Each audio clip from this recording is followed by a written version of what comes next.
Hello, hello, Hello. friends. Hi, everybody.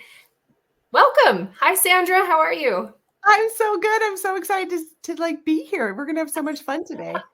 Well, from the looks of the chat, I think everyone is excited to be here. So, welcome to everyone from all around the world. We were just sitting here watching the chat happening and saying, "Wow, what an international crowd!" So, thank you for coming. I know some of you are in really strange time zones, so thanks for making time for this. Before Sandra gets started, I'm just going to do a little bit of housekeeping, and then I will leave you guys alone. But first of all, I wanted to let everybody know that this is being recorded. So after the webinar is over and after the video renders and all that good stuff, you'll get an email to your inbox so that you can go back and watch anything that you missed, or if you want to, just like reconfirm some stuff, you can go back. That email will also have in it some information from Sandra, which she'll also share in a little bit. I won't spoil it. And let's see what else. So it is being recorded. Oh, let's talk about chat and Q&A. I see a couple of folks in here from Atlanta. I'm in Atlanta too. So hey, Atlantans. All right, so we've got chat. Next to chat, you have a tab that says Q&A. You are welcome to put in any questions for Sandra in the Q&A tab. I will be watching the Q&A tab, and if she answers questions along the way that answer your question, I'm going to go ahead and mark your question as answered. That way, when we get to the end, to the Q&A portion, Sandra will have a very clear list of what questions are still outstanding. Also, people sometimes forget to put their questions in the Q&A and they put them in the chat. Don't worry about that. It's totally fine. I will move it manually into the Q&A tab. But just know that if you put something in the chat that's a question and you think it disappeared, it didn't really disappear. It's just in its new home over in the Q&A tab. I think that's about it. After the webinar, there's a short survey that just asks you what other kinds of topics you want to learn about. It'll take like 20 seconds tops, unless you want to type out a whole bunch of stuff. But we really appreciate that kind of feedback, and we read every single one of them. That is how we came to have Sandra on the webinar, because people really wanted to learn about lighting. So please know that if you take just a few seconds to answer, what other things you want to learn about, we will do our best to bring that kind of content to you. So we'd appreciate that. Awesome. Okay, well, I won't take up any more of your time, Sandra. I'm going to hand it over to you. I'm still going to be here. I'm just turning off my camera. And if anyone needs anything, I'll be in the chat too. All right. Well, you guys, let's get started. I'm so excited to be here. Thank you, ShootProof. And thank you all for showing up today. Talking about lighting and teaching other people about lighting is one of my biggest passions. It gives me so much joy. So I'm so excited you're here. So really quick question. I would love to know how many of you, and you can just say me quickly in the chat, okay? But how many of you are natural light photographers, like diehard natural light photographers, and have been like, I don't know if I like strobes and flash, but I'm strobes and flash curious. Like, let me know if that's you. Okay, I'm seeing a lot of me's. Okay, cool. Yay. Then you're in the right place, you guys. I'm so excited to have you here today, because we're going to learn how to take everything that you already know about using natural light and use it to create beautiful natural looking light with strobes and flash. So let's get started. And I'm going to dive right in just really quick. Before I do get started, I want to just introduce myself if we haven't met before. I'm Sandra Conn. I am an award-winning photographer based in Seattle, Washington. I'm also an industry educator, which is why I'm here today. I'm a best-selling author, and I've been doing photography for a very, very long time. So I started my career back in 1999. But I didn't actually start using artificial light in my work until 2011. So I worked exclusively with natural light for like the first 12 years of my career. And honestly, that was something that I was super proud of. I think natural light is beautiful, and being able to see it and create with it is part of the magic that we do as photographers, right?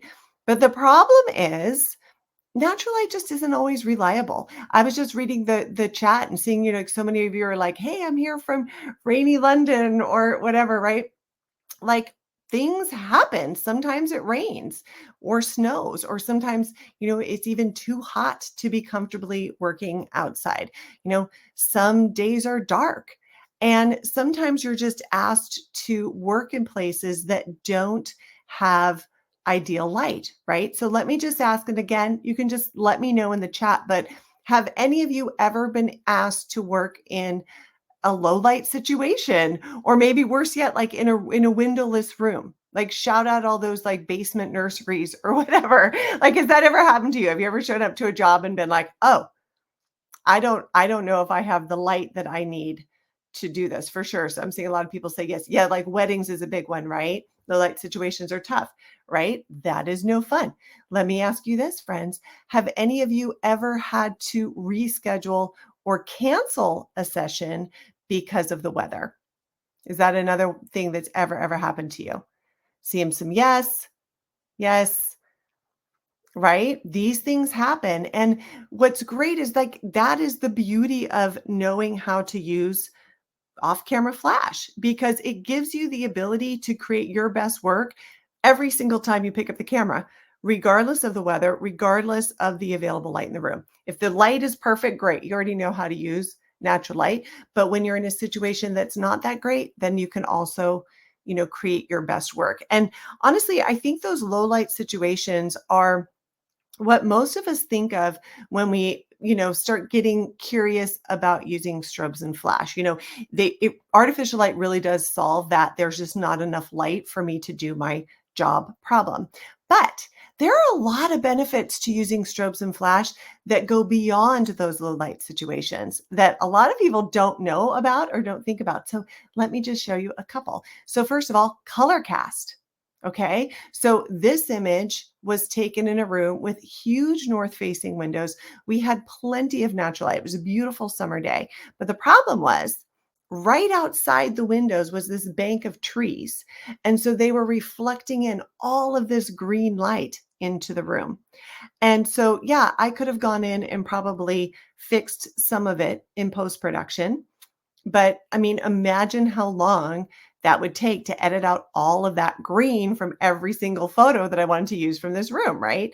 So instead, I just set up a strobe on a stand, added my umbrella, and fixed the problem. Strobes and flash are daylight balanced. And so it just gets rid of all those weird, icky color casts that we can sometimes run into. This is the before and after. Like, look at the difference. These, by the way, are straight out of camera, both of these images. I mean, but isn't that amazing? So that's something that using strobes and flash can help you with.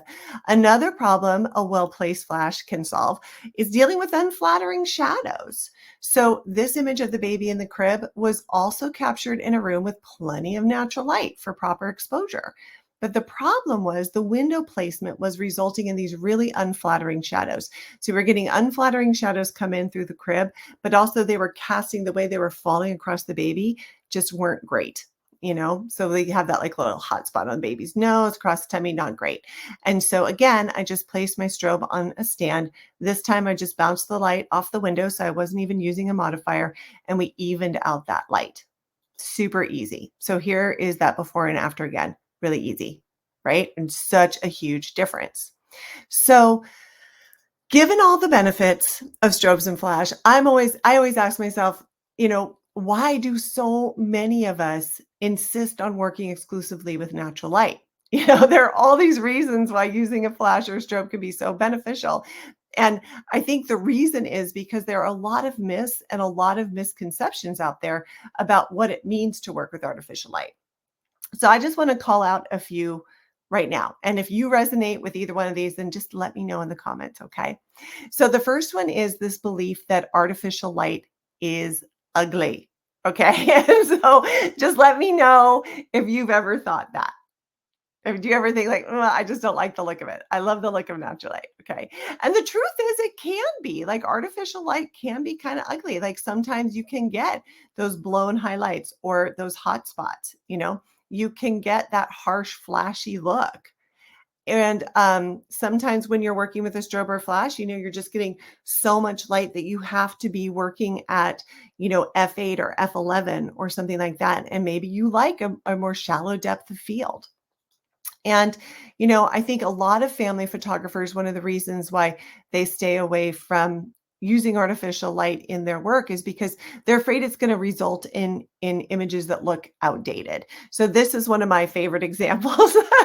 I think that this is what people think of when they think of using strobes and flash, especially in studio. No, obviously this is it's supposed to be a funny photo. It's a joke photo. And I think part of the reason why it's funny is because it's true. I think we all have an image that looks very similar to this, probably hanging in our parents' home somewhere. I know I do. Okay. But the truth is, strobes and flash can look just as soft, just as natural as window light. And so here's an example. So these were both taken with flash and they look super beautiful and soft. This one here, let me see. Uh-oh, right. There we go. This one was also taken with a flash. Again, soft and beautiful. All of these are with flash. And I know I was someone who used to hate the look of strobes. I always told myself, it doesn't work for me. I love soft, natural light. It's just what I want to do. But now I've actually come to prefer it. And it's something I hear from my students all the time. Now, the other good thing about using strobes and flash is that unlike natural light, your light is always available when you're carrying it with you. Okay. It's always consistent and it's always exactly how you want it. So that means that you get to show up and create as the artist you are instead of just reacting to whatever's being thrown your way, which I think is a game changer. Now, the second myth that people have around strobes and flash is that it's hard. I mean, honestly, I think a lot of us are just kind of afraid of it. And again, let me know in the comments if that's you. If you resonate, like you're just a little bit freaked out or intimidated by using an off-camera flash or a strobe or something like that. I know that was a big problem for me. That's something that I was really worried about. Yeah, so Ryan says guilty of that one. Totally agree, right? Amanda's yes. Anne says yes. It's really common, you guys. And I think it's because a lot of us are self-taught. I was self-taught, and using artificial light felt like something you had to learn in like photography school. I didn't go to photography school, so I was like, oh, maybe I can't do it. The other problem is it just doesn't seem intuitive, right? Like we're all used to being able to look at a window and see the way the light comes in from that window and falls on our subjects, and we know what to do with that. And using a flash, we're getting this pulse of light doesn't feel like it's intuitive like that. So how are you supposed to see it and use it and work with it? And for me anyway, it didn't help that every time I looked up a tutorial when I was trying to learn this, or I would go to YouTube or whatever, I always felt like everything I saw made it look really complicated.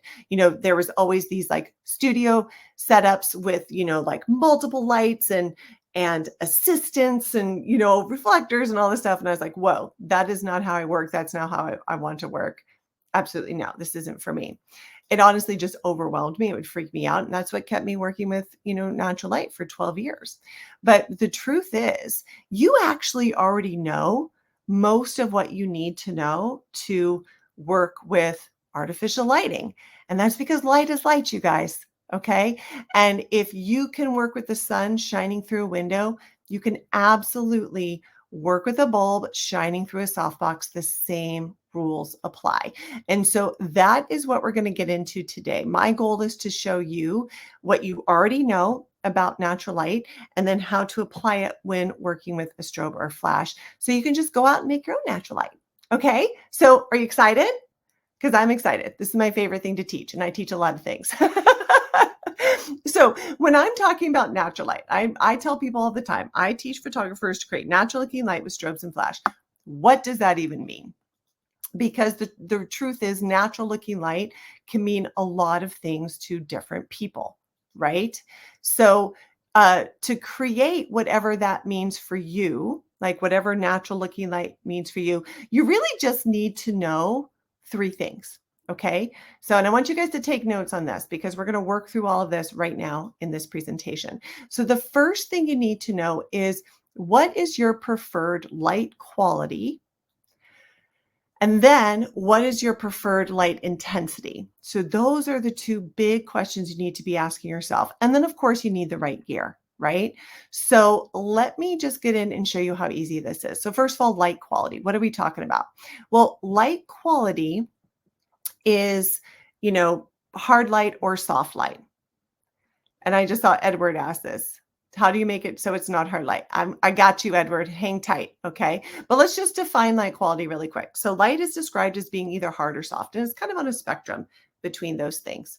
All right. So hard light is the kind of light that we're used to seeing on those bright sunny days. So this picture shows hard light. It's often pretty contrasty, and it's really characterized by having those really sharp shadows. So you can see that shadow coming off her chin has a very strong, well-defined line.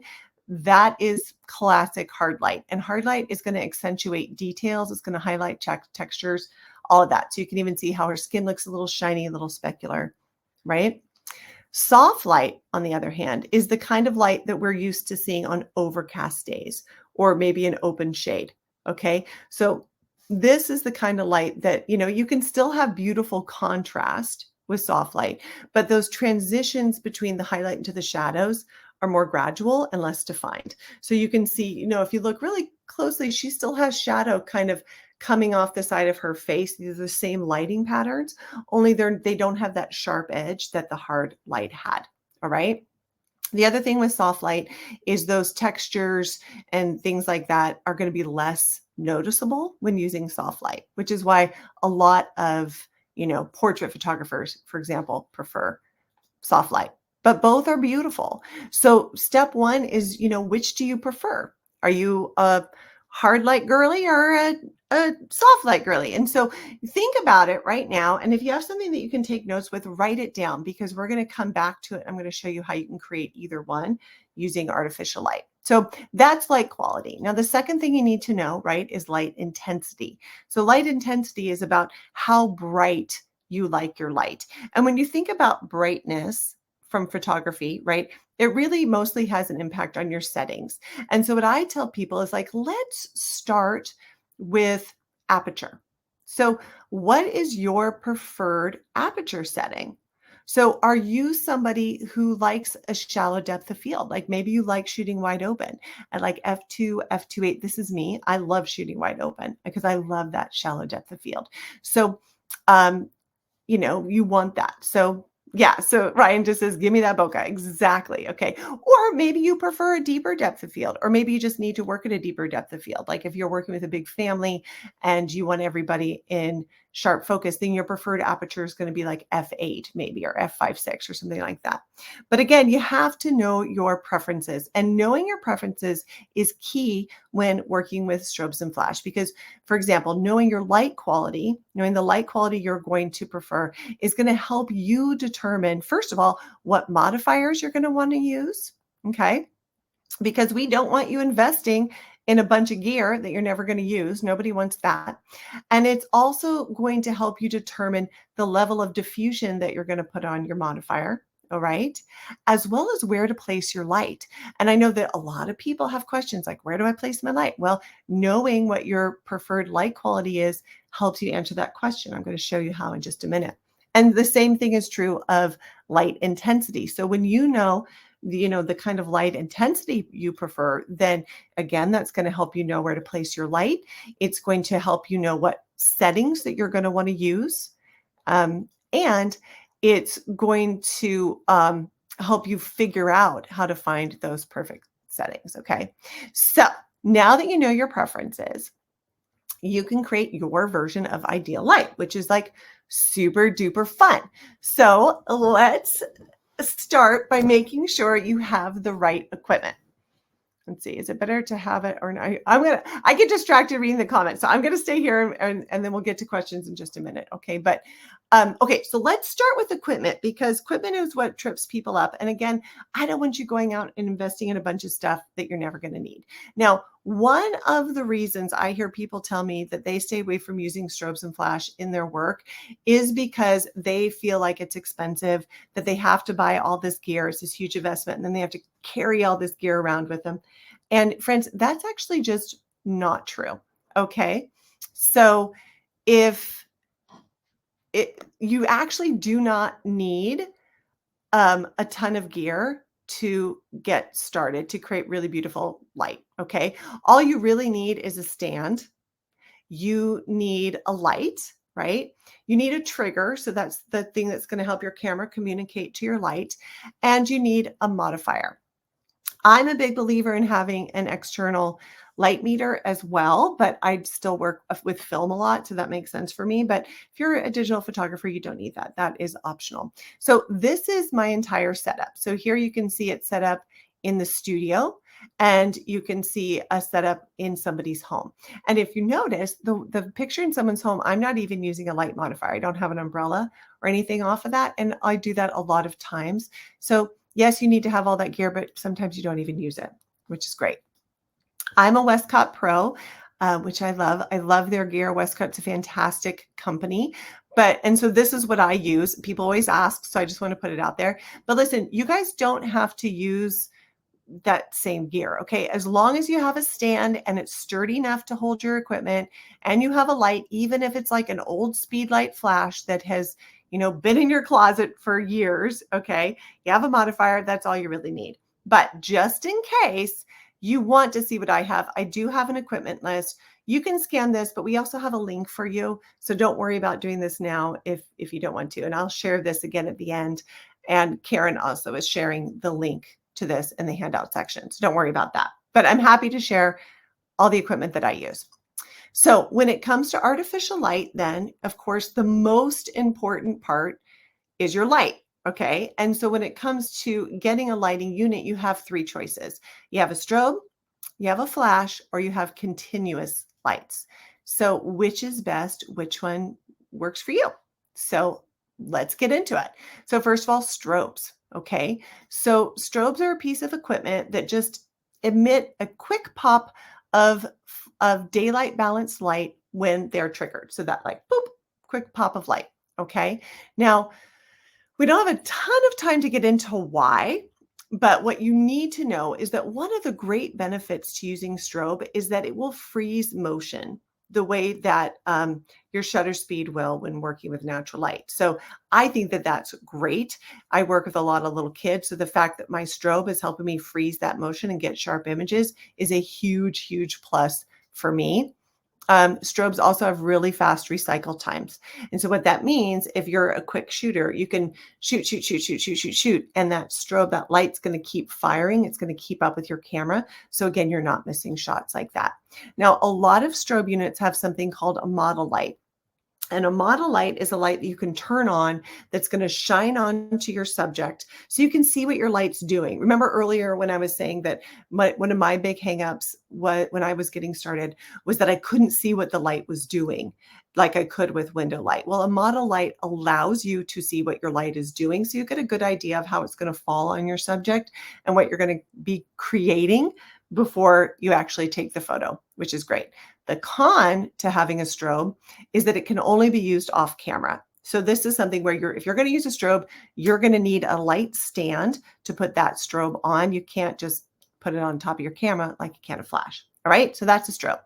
Flash units are basically exactly the same thing as a strobe with just a couple of differences. So first of all, like a strobe, they're going to do that quick pop of daylight balanced light when triggered. They're also going to freeze motion like a strobe does. They do tend to be a little slower than strobes, though, as far as recycle time. So if you're doing that shoot, sometimes a flash isn't going to keep up as much. Now, I will say the newer flash units, like this one pictured is the Westcott FJ80. It's pretty darn fast. Like the flashes are getting better and better all the time, which is great. Older flashes in particular do not have model lights. So you're not going to be able to get that preview of what your light is doing when you're using a flash. But again, the newer models like the Westcott FJ80s do have model light. So that's really good. And the real big pro to using a flash is that it can be used on or off your camera. So you can pop it on the top of your camera in your, in the hot shoe, and you can take it with you, or you can put it on a stand and use it exactly like a strobe. So that's flash. Continuous lights. How many people are curious about continuous lights? Whenever people are natural light shooters and they're thinking of getting started with strobes and flash, this is what people want to know. Like, can I just use a continuous light? So let's talk about it. So a continuous light is a piece of equipment that once, yeah, look at you guys are all like, yes, please. Okay. I'm going to de-influence you right now on continuous lights. Okay. So once you turn on a continuous light, you set it up, you put it on your stand, you turn it on, and it's going to just stay on. So the light just stays on. And then the light it is emitting is the light you're going to work with. Okay. So it's not going to flash like a strobe or a flash does, which is great. That makes it feel like you're working with natural light, which a lot of natural light photographers love, and a lot of people new to artificial light love, and that's why I do it. Now, with continuous light, it's not going to freeze motion. So with continuous light, it's basically just the same as working with natural light, only you can plug it in and take it with you, which is great, but it's not going to freeze motion the way that a strobe or a flash is going to be. So for me, that's a con. I like the fact that strobes and flash freeze motion. The other problem with continuous lights is that they can be very bright and kind of uncomfortable for people to sit in front of, especially kids. They used to get really, really hot too. They used to be called hot lights actually. So they were kind of unsafe. I would never have them in my studio for that. All of that said, technology's on our side. Continuous lights are getting better all the time. I'm actually sitting in front of one now. I'm sitting in front of this Westcott one that I have in the picture right now. They're getting better. This one doesn't get as hot. The newer ones don't get as hot as they used to, but you're going to be limited because they're not going to have that pop of flash. And so to be able to turn them up to the brightness that you need a lot of times for your proper settings, it can be uncomfortable for people to sit in front of, again, especially little kids, which is the kind of work that I do. So for all of those reasons, I personally prefer using strobes and flash, but you do you, boo. Okay. So the next thing you're going to need is a stand. Okay. And all you need to know about stands is that they're strong enough to hold your equipment. You don't want to get a cheap stand that's going to buckle or fall over. Okay. Now I work most of the time in my studio. And so, I'm not bringing my stand with me. I like good heavy stands, and I put mine on casters so I can just easily roll them around the studio. If you're somebody who works on location, there's a lot of really great heavy duty stands that fold up really small that you can take with you. You just want to make sure that your stand is strong enough to hold your gear. All right. You also are going to need a trigger, and a trigger is a piece of equipment that allows your camera to talk to your light. So you just pop it on top of your camera, and when you hit your shutter speed, it automatically fires your flash or your strobe. Most of the more modern gears like the Westcotts or the Pro Photos or whatever, their lights come with a trigger inside. And so if you get one of their brand specific triggers to put on your camera, they're going to communicate well with each other. But you can also get off camera brands like Light Wizards or whatever that can work with any camera. Again, I work with a lot of film cameras that are kind of older, so I have to get sometimes a little creative with my triggers, but you probably won't have to. Now, if you're using continuous lights, you don't need a trigger. So easy peasy. And then the last piece of equipment you need is your modifier. So the modifier is the piece of equipment that you're going to put on your light to help you shape it and control it. Thank you, Michael, for correcting me. Pocket Wizards. What did I say? Probably said something crazy. Pocket Wizards. Yes. Okay. So the modifier. What do you need to know about a modifier? Well, first of all, there's 1,000 choices. You walk into a camera store, you go to B&H or whatever, and you're going to see every shape and every size of modifier known to man. It can be overwhelming. So when it comes to choosing your modifier, what you want to do is you want to look back to those light preferences that I asked you about at the beginning of the presentation, because they're going to help you figure out which modifier works best for you. So let's talk about it. So as you recall, to create natural looking light with strobes and flash, you need to know what your preferred light quality is and your preferred light intensity, right? And so light quality, the first one, is controlled by 3 things. And this is going to answer that question about what size modifier. So hear me out. So your light quality is controlled by the size of your light source, by the level of diffusion, and by its proximity to your subject. Okay. And you already know this probably just from working with natural light. We know as natural light photographers that big windows create soft light and small windows create hard light, right? And the same rules apply to modifiers like umbrellas and softboxes. So to answer your question, how big is best? It's honestly, what kind of light are you wanting to create? Big modifiers, big relative to your subject, right, are going to create soft light. So if you're somebody who wants soft light, you're going to want to go towards bigger modifiers. Okay. And small modifiers relative to your subject create hard light. So if you're somebody who likes hard light, you're going to want to work with a smaller modifier. Make sense?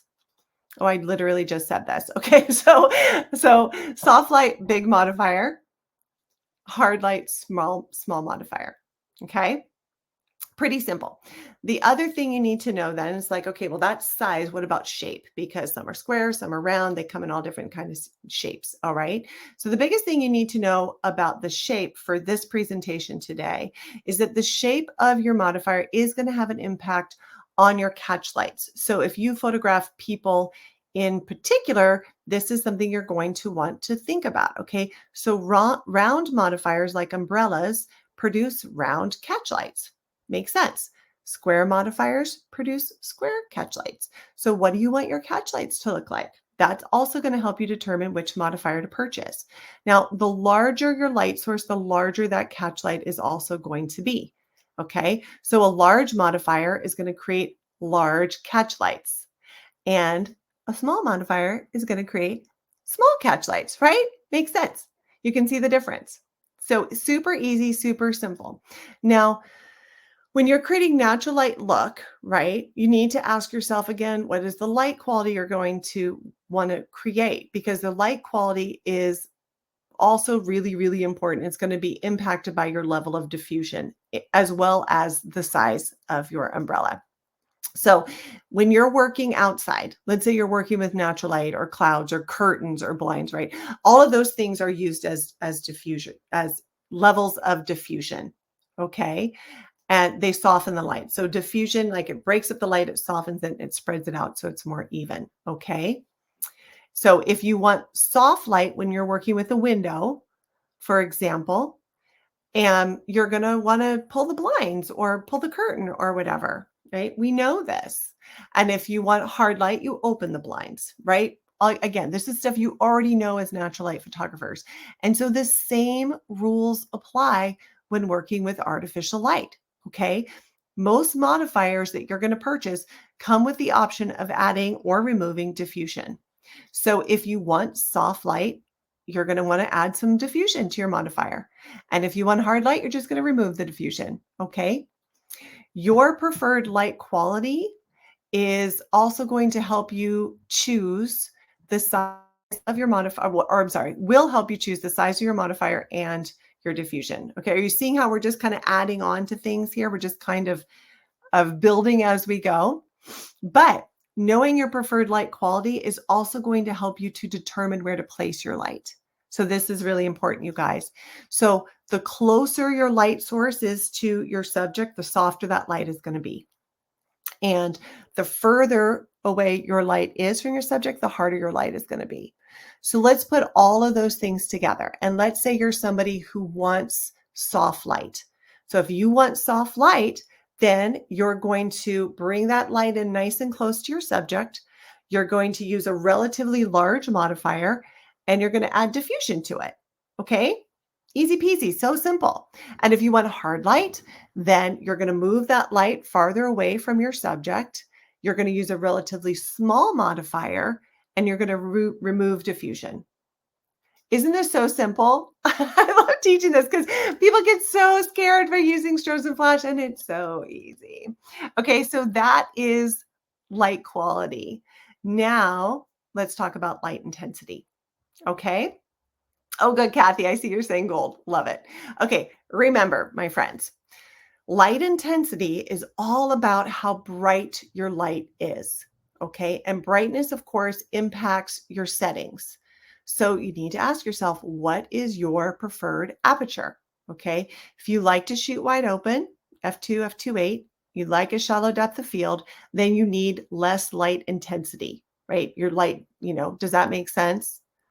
You can't have super bright light and be shooting at f2, or you're going to blow out your image. Okay. If you want to work with a deeper depth of field, if you want to stop down,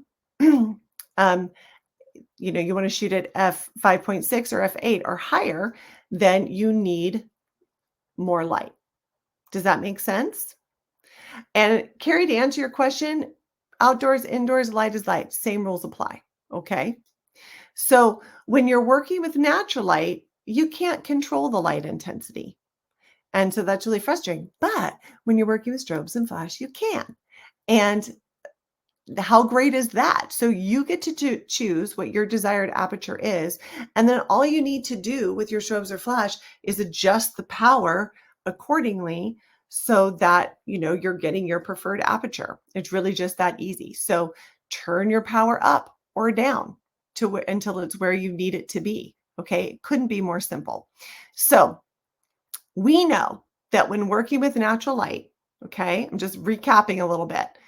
The closer your light is to the light source, the softer that light's going to be. But we also know that the closer your light is to your source, the brighter your light's going to be. So that just means that, if that's the truth with artificial light, it's the same thing is true with strobes and flash. So let's say, for example, your ideal light is really soft light and you want to work with a shallow depth of field. Okay. So if that's your preferred light, then you know that you're going to need to bring that light in close to your subject. You're going to have a relatively large modifier. You're going to want to add diffusion. We know that. That's going to give you the soft light. But you also know that closer, when you bring that light source in close to your subject because you want to create soft light, you're also going to be creating bright light. So you're going to need to turn down the power on your light source until you reach your desired aperture. Does that make sense? Yeah. And so, yes, you can absolutely, Esmeralda, I just saw your question. Can we control light intensity on the strobe? Yeah, just by turning power up or down. That's what I'm talking about right now. If, let's say, you want hard light and you want a deep depth of field, okay, well, then you're going to move your light back away from your subject. You're going to use a relatively small modifier. You're going to remove diffusion, okay? But we also know that the farther away your light is, the dimmer it's going to be. And so if you want to be working at f6 or f8, then you're going to need to turn up the power on your light to make sure you have enough light. Does that make sense? Yes, it falls off. Yeah, Michael's using inverse square law. I don't like to use words like inverse square law, Michael, because it freaks people out. So we're just going to talk about it's brighter or it's dimmer. But yeah, that's just inverse square law. Okay, so how do I produce my look? So my signature look is this really soft, beautiful, natural looking light. So based on those preferences, you can start to figure out what I'm doing, right? I use a relatively large modifier to create my really, really soft light. I love that look and I love really big catch lights, okay? I'm going to add diffusion. So I put a diffusion panel on the front of my light. And I bring that light in really close to my subjects. And so like I'm usually working with my light actually I know this because I wrote 2 books on it and I've measured it, but I usually keep my light about 3 feet from my subject. So it's nice and close. Now, because it's close, it's going to be bright. So I'm also making sure that I'm working at the lower end of my light output in my strobe. So I have my strobes turned all the way down so that I can shoot wide open because I like working at f2, f2.8, just like I do with the windows. All right. Is everybody with me? Okay. So I do want to talk to you just a quick minute about the Sandra Conn method. Okay. Because every time I teach light or I show pictures of my backdrop or like my lighting setup from like the behind the scenes, I get the question, why do I use an all white, quote unquote, shoot through umbrella the way that I do? Because I use the all white background drop or the all white umbrella. I don't like the one with the black on the backdrop so much. So why do I do that? Okay, let's talk about it. The internet loves to tell me I'm using my modifier wrong, you guys. I get so many DMs on Instagram. It's hilarious. So let's talk about it. Okay. So when I'm using that white shoot through umbrella in the bounce position like I do with the Sandra Conn method, you guys are absolutely right. So what happens is the umbrella is like this, and let's see if you can see my hand, and that light's hitting the back of the umbrella, and some of it's bouncing back onto my client, but a lot of it's going right through the back of that umbrella and bouncing around my studio. And which is exactly what I want it to do. So I'm getting this big spread of light that's kind of bouncing around the whole place.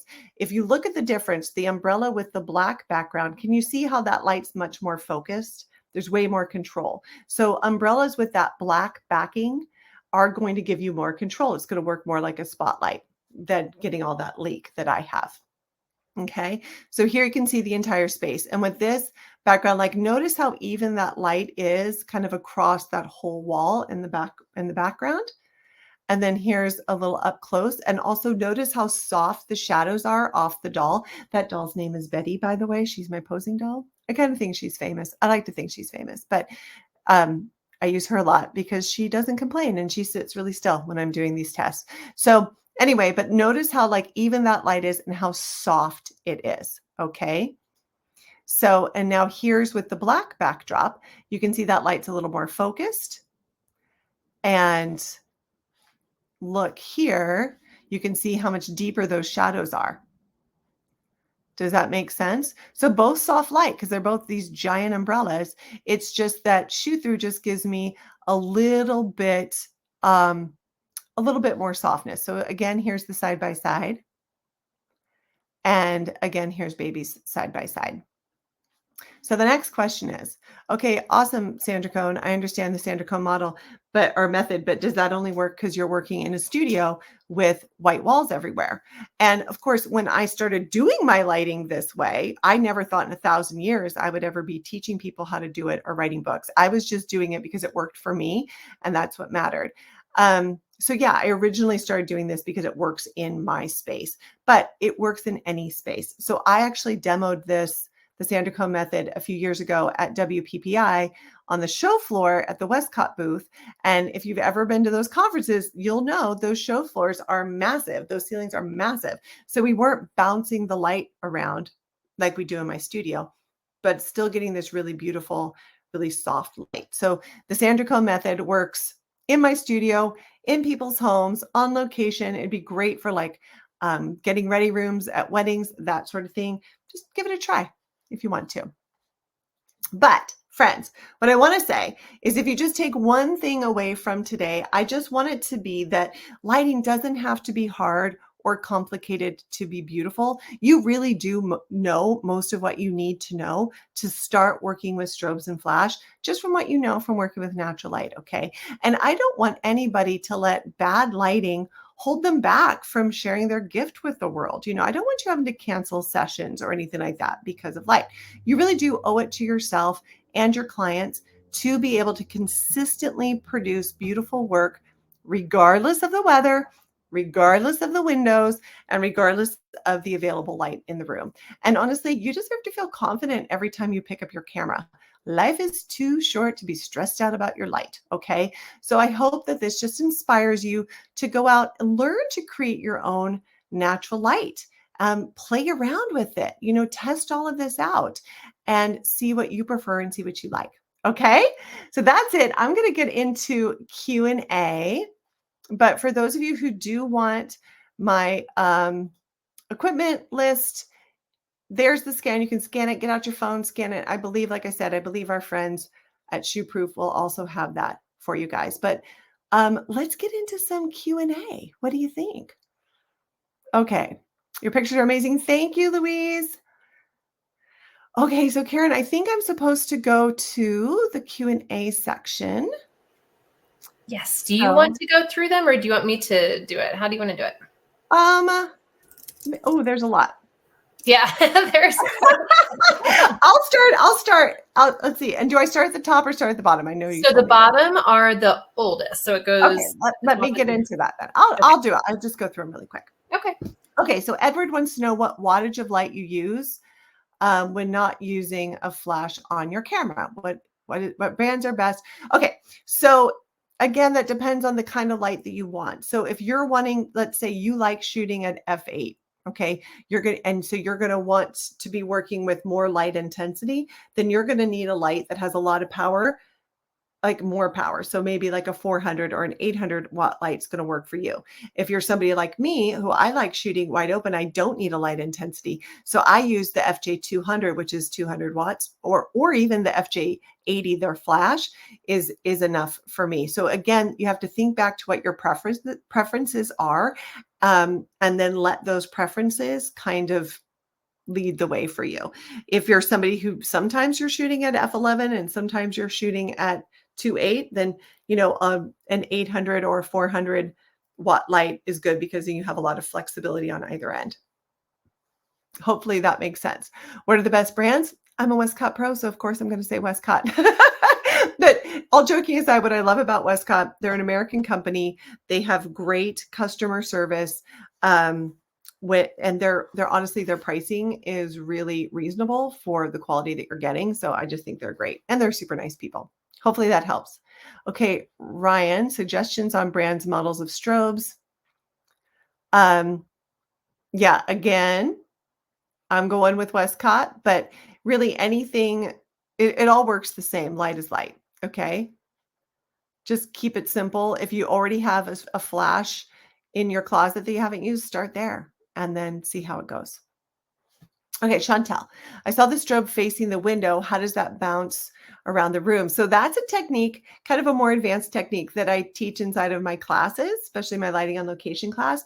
But basically, essentially what you can do is you can turn walls, windows, ceilings into your light modifiers and bounce your light off of that and use it to create light. So that's something that I do a lot when I'm working on location, especially in small rooms where maybe I don't have room to set up an umbrella. So I'll just bounce it off the window or off a wall. So it's really handy. Okay, Darren, please explain your thoughts on getting the starburst from flash scenes using off-camera flash. Oh, for like wedding and events? Hi, f-stop. Let's see. So first of all, I'm not a wedding photographer. I think a lot of times you're getting those like kind of starbursts, and those effects are with filters on the camera that are meant to make the light look a certain way. And so in the past, you've been shooting at f16, and then you have to, so you're having to use a lot of light and then bumping up your exposure afterwards. Yeah. And then your work is out of focus. I'm a big believer in doing it right in camera so that you're not having to do all this work in post-production. And that's one of the reasons why I like using lighting. So what I would recommend for you is getting a handheld light meter. Didn't get into that today. But handheld light meter, I have a lot of videos on my YouTube channel on how to use one. And as far as like making sure that you're getting things in focus, I mean, working at f16, you could be working at f8 and still have everything in focus and give yourself a little more light to work with. But get a meter. I'm sorry, I don't know if that was explained well. So Michael, what is that big light modifier that you used to replace the window? It's so soft. So that one is in my equipment list. So those, the umbrellas that you see, sorry, I get like this when I've been speaking a lot. The umbrellas that you see in my picture, those are all the 7-foot umbrellas from Westcott. They're massive. They're 7-foot umbrellas. I love them. They create that really beautiful soft light. So if you have the room, give them a try. They're really, really beautiful. You can also work with like a 5-foot umbrella, and still, like, relative to the size of most of your subjects, that 5-foot umbrella is still going to be really big, and you're still going to get that really soft, pretty light. And question 1, do you use flash all or most of the time now? Yes, Anne. And what I have found is that on occasion, I'll be like, oh no, we've got plenty of light and I'm just going to use natural light. And then I'm always disappointed. And not so much because of exposure stuff, but because of color temperature. I kind of touched on it a little bit at the beginning of the presentation, but light has color. We all know this. I'm in Seattle, Washington, and our light tends to be kind of blue and blue-green, especially in the wintertime. And so what drives me nuts now about working with natural light is the color cast, because it just makes editing so complicated. When I'm using strobes and flash, the consistency in the tones are just spot on. I'm not dealing with any of that color cast, my light's just always really clean. And what I've found is like when your light is good and your light's consistent, editing is so much easier. So I am basically using strobes and flash all the time. I have a daylight studio in Seattle, and I come into that place and I pull the blinds and I make it as dark as possible. Question 2, do babies and or young children ever oversensitize or jumpy with the flash? No. And this is why I like using flash, honestly, over continuous lights. Because like I said, with a continuous light, in order to get enough light to be at the settings I want to work with, you have to have that turned all the way up. And that makes kids uncomfortable. But with a strobe or a flash, especially when using the Sandra Conn method, I have my umbrella here, lights hitting the back, so it's not directly on their face, and it's really diffused, coming through that big white modifier. I'm also working at a really low intensity because I'm shooting wide open. And so it's just this poop, quick pop of light, fraction of a second.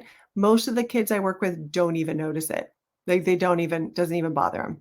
The only time, I've seen sometimes kids get uncomfortable is when I do have to turn light intensity up to say I'm working with a big family and I have to be working at those higher apertures. Hope that helps. Okay, Linda, can you suggest equipment that someone that's affordable? Yeah, source used gear. Go on to B&H, look at the used gear.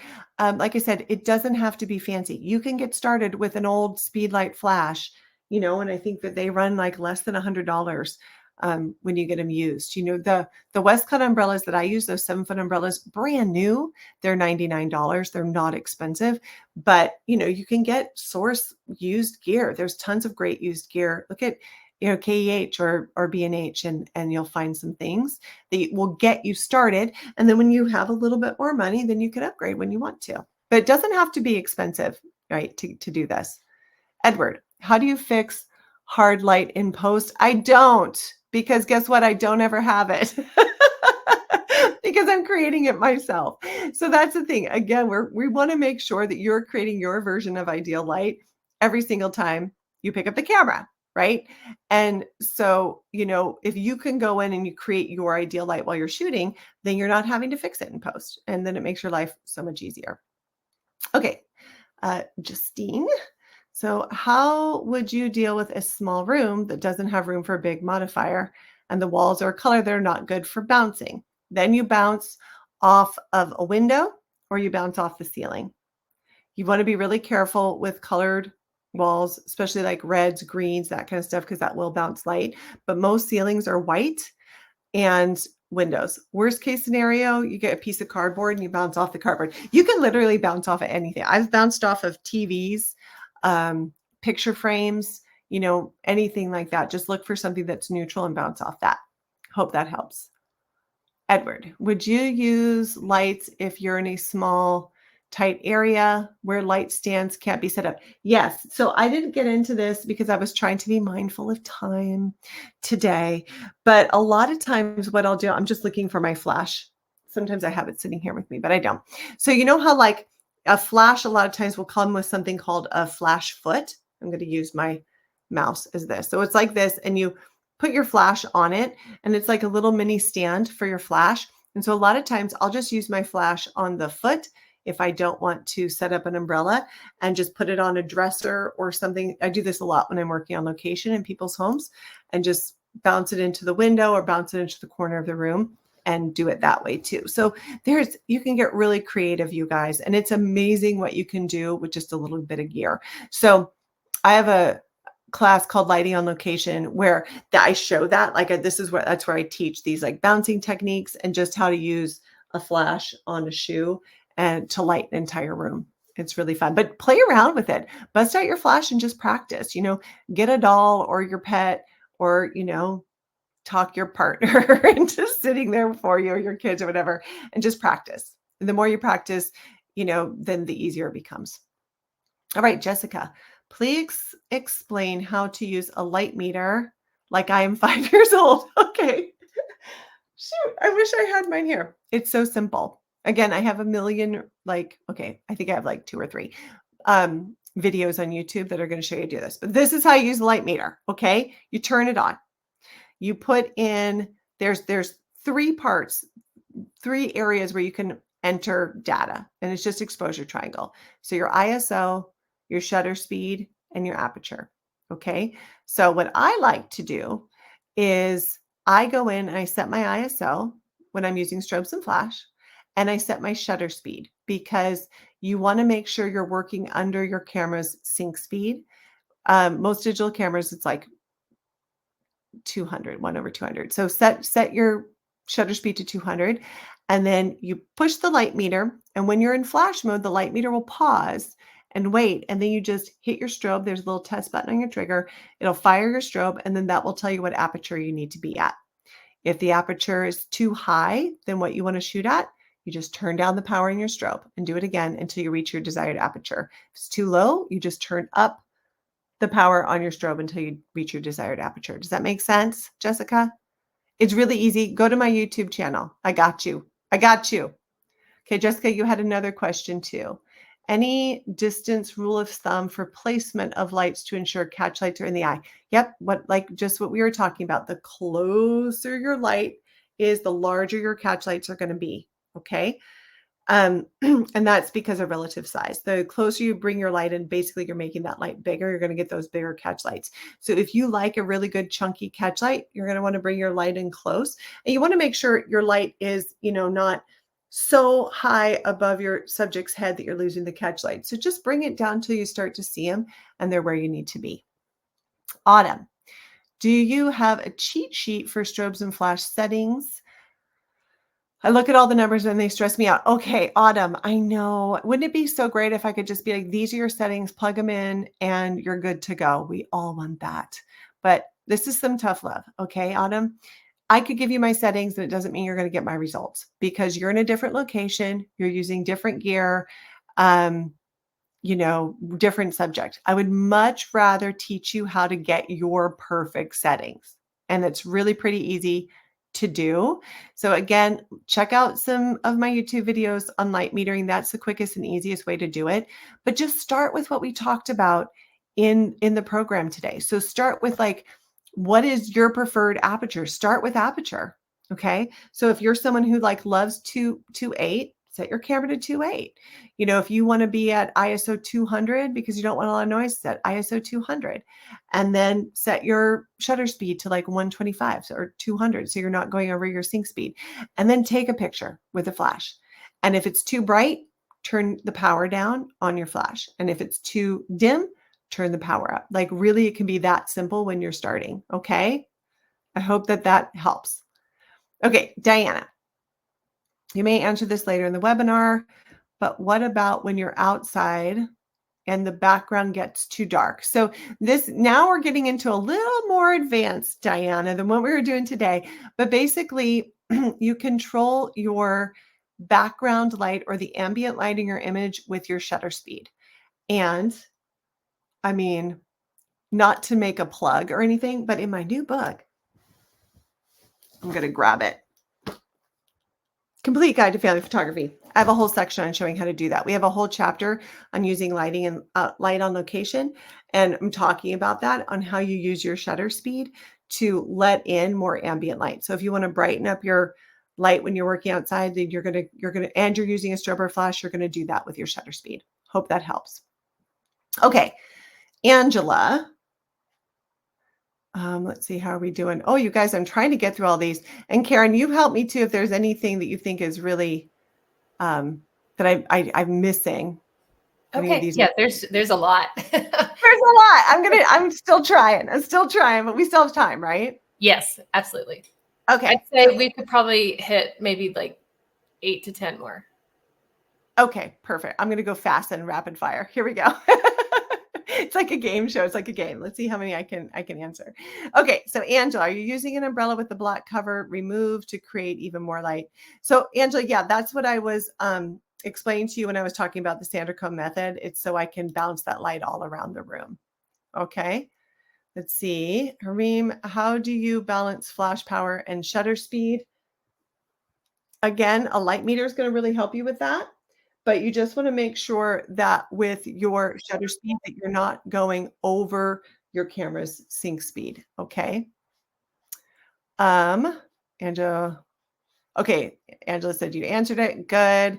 Jessica, you just referenced the bounce position. I thought bounce was up to the ceiling. So when you're using a modifier, let's say the umbrella looks like this, your light can be facing the back of the umbrella or it can be facing front. Okay. And I always do it so my light's facing the back of the umbrella and then bouncing out the front, because that's one way that you add a level of diffusion. Diana, would you use a dark modifier instead of a shoot through in outdoor spaces? Yeah, sometimes I do. I'll use a modifier with the black background if I'm wanting more, if I'm going for some drama, like if I'm shooting black and white film or whatever, and I'm wanting a lot of shadows, then I'll choose the black backdrop because it's going to give me more contrast. Vince, do you use TTL? I do not use TTL, and I do not use high speed sync because neither one of those I need in my work.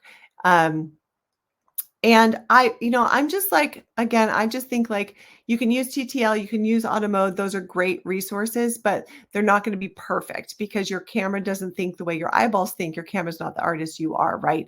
So I would much rather go in it with intention, knowing like, this is the aperture I'm going to be shooting at. These are the settings I want. This is the look I want. And then just creating that and shooting it in manual mode personally. Okay, Bonnie, do you normally use one light source? Yes, everything I do with one light because I like things easy. Okay. Okay, Louise, what about if you're shooting in a really small room with no room for a modifier? I think I talked about this. You can bounce off of different things. Will help with that. Amy, I walk around cities and parks and don't really want to carry a big modifier. Yeah.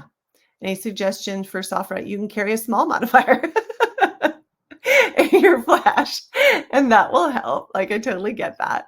You don't want a really big modifier can turn into a sail also if there's like a windy day. So you do want to be careful with that. But yeah, look for something that's a little smaller that works for, what you're doing.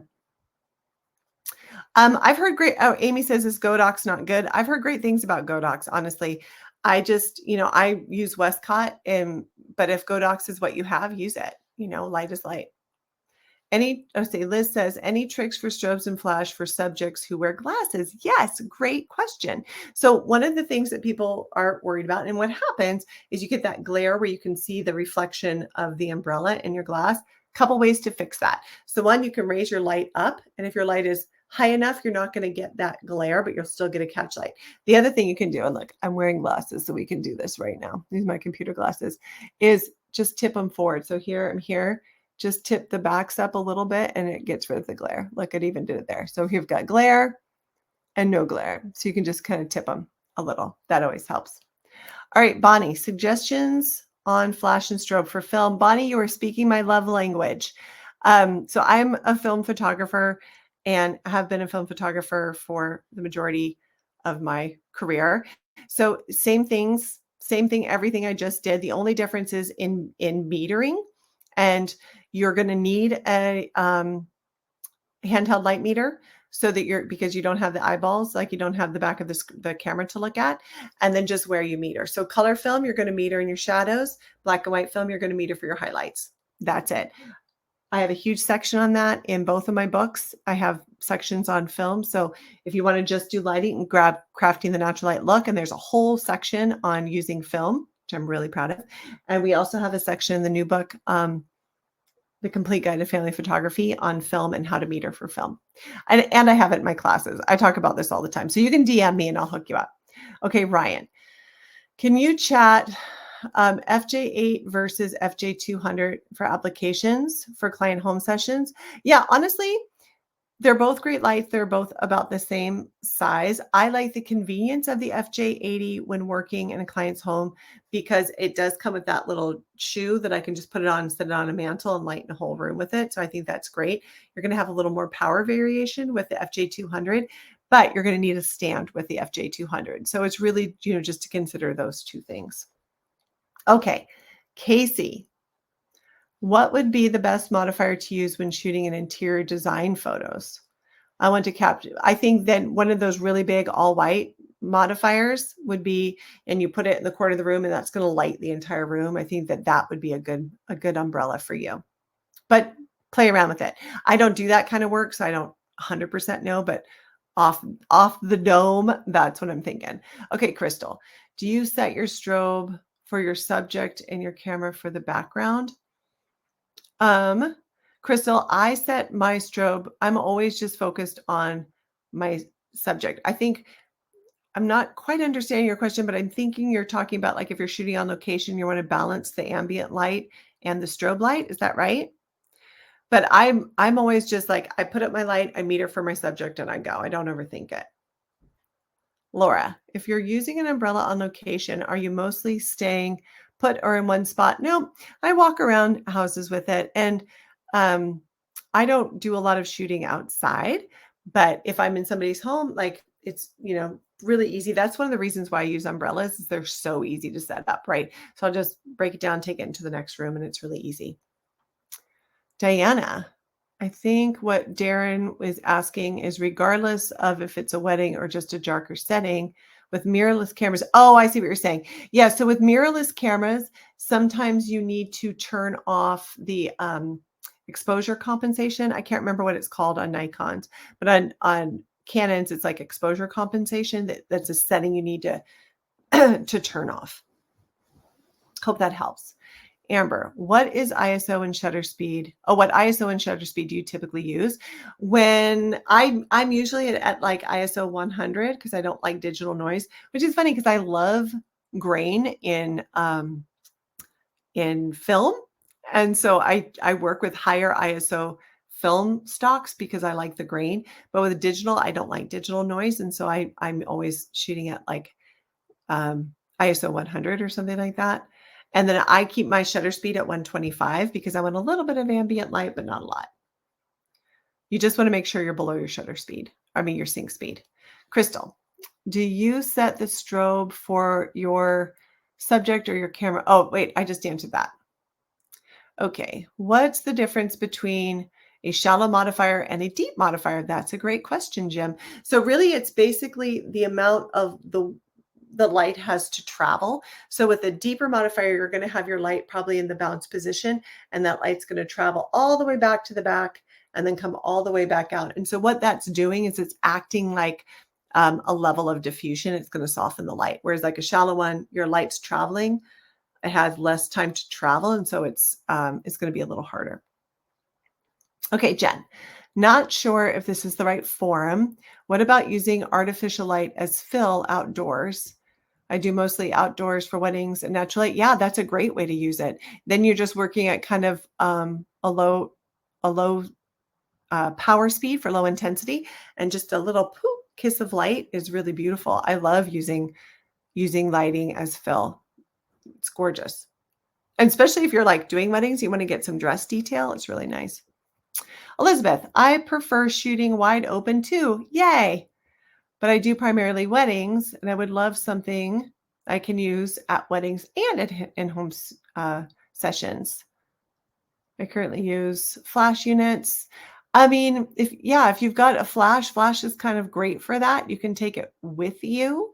The FJ80s, the Westcott flash, they really do have a good recycle times and good power. So I would look into those. I'm not familiar with the flash units you have, but I'm sure they're fine to get you started. And just make sure you have a good stand and a flash adapter so you can put your flash on your stand and add an umbrella or a modifier. What camera brand do you use? So my film cameras, I shoot Hasselblad and Rolleiflex. And for my digital cameras, I use Canon, and I have the mirrorless one that, oh my God, the worst. The R6, I think. Yeah. Let's see. How do you avoid getting shadows with this type of lighting? So you don't stand somebody right up against the wall. Like bring your subject out about 3 feet from the wall, and then you won't get shadows. What white balance setting do you use? Okay, so these are hard questions because again, I'm a film photographer, and we don't have to worry about that with film because your film stock is kind of taking care of all of that. I think I have it on in my digital camera. I'll have to look for sure, but I think I have it set to a natural light. I don't know. Oh, sorry. I'm not 100% sure. Where did you get your modeling baby, Betty? She's a star. My mom actually found her at a yard sale like 1,000 years ago. And I think she originally bought her to let the grandkids for my niece to play with. And I was like, ooh, she'd be perfect for a model doll because she can sit up on her own and she's kind of heavy. So I can let little kids practice holding her before I give them their actual baby siblings. So I know, not helpful. She was a yard sale find, but I definitely recommend finding some sort of a doll or stuffy or something you can practice on. Okay, Jessica, why not shoot through your shoot through umbrella instead of using a diffuser? Because I actually have made some reels about this. This is another question I get all the time. Because when I'm shooting through the shoot through umbrella, that's just one level of diffusion. And so I am still getting more hot spots and it's a little more direct. So when I bounce, what's happening is it bounces and it comes back out. It goes through the diffuser. So the bounce is one level of diffusion. The diffusion panel is another level of diffusion. So I'm just getting extra soft. And then I'm getting that spread of light that's kind of filling everything else in. But practice, try them both. It's really fun. Are we running out of time? I was just going to say, I know you have a coaching session coming up. So is there a way, or can you let everybody know like where they can look for this? Like, you've got books. I shared your pre-sale link for your book, your new book. Oh, thank you. But also, I know you mentioned you have a YouTube channel. Are you on Instagram? Like, where else can people find this kind of information? All the ways, all the Sandra Conn ways. So probably the easiest is Instagram, and I have it linked there in my slide. So you can find me on Instagram, give me a follow. We really try to do a lot of educational content on that channel. Yeah, I have a podcast, I have a YouTube channel, all the things. And again, we're going to kind of link everything through that Instagram. So that's the best way. We have classes. We have all sorts of resources. Like I said, like my passion is teaching people this. So we have lots of ways to do that. But thank you guys for letting me be here and talk about this. I obviously love it. So I really appreciate you. This was great. I mean, I'm in the same boat that I think a lot of people are. Like, before I started working at ShootProof, I was a family portrait photographer too. And natural light, it was natural light. This was the first time that I actually, everything just made sense. Like, and it didn't involve a ton of math. Yes, it was just like very logical. So I think just getting over that intimidation factor is what I appreciated out of what I learned today. So hopefully that's what a lot of other people learned as well. I'm sorry we couldn't get to all the questions, but we need to let Sandra get a drink before she goes to her coaching. I am going right from this into a coaching call, you guys. I have a coaching program, and so I'm going to be like, okay, this is fun. I'm just going to sleep really, really well tonight. So basically, Google Sandra Conn photography and all of the resources will pop up, or go to your Instagram and we'll find links to everything, right? Yeah, there's links on Instagram. There's lots of things you can find. And like I said, we have so many reels that explain a lot of what these questions were that we can go through that. So little pieces of education there for people. Awesome. Thank you so much for spending even extra time with us today. It was very generous of you to do that. And thank you to everyone who attended today. This was our most highly registered class so far. So it's obvious to me that lighting is a topic that a lot of people want to learn about. So maybe we could see you back again one day. I would love that anytime.